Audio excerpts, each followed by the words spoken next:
চলে যাবে তখন কি করবে?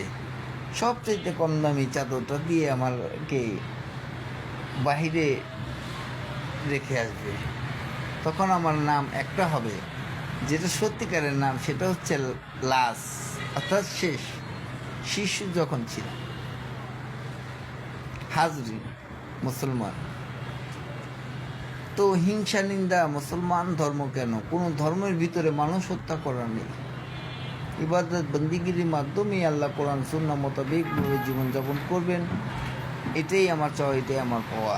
আসসালামু আলাইকুম রহমতুল্লাহ বারকাতুহু। প্রিয় মুসলমান, পেয়ারা হাজরিন, দেখেন বাগদাদে হযরত গাউসুল আজম খাজা গরিব পীর নওয়াজ মঈনুদ্দিন চিশতি রহমতুল্লাহ আলাইহি, নয়নমণি গাউসুল আজম আহমদ আব্দুল কাদের জিলানী আল ফেসানি, আওলাদে রাসূল আবু সালে জঙ্গলি মশার সন্তান, মাদ্রাসায় বা হচ্ছেন মা তা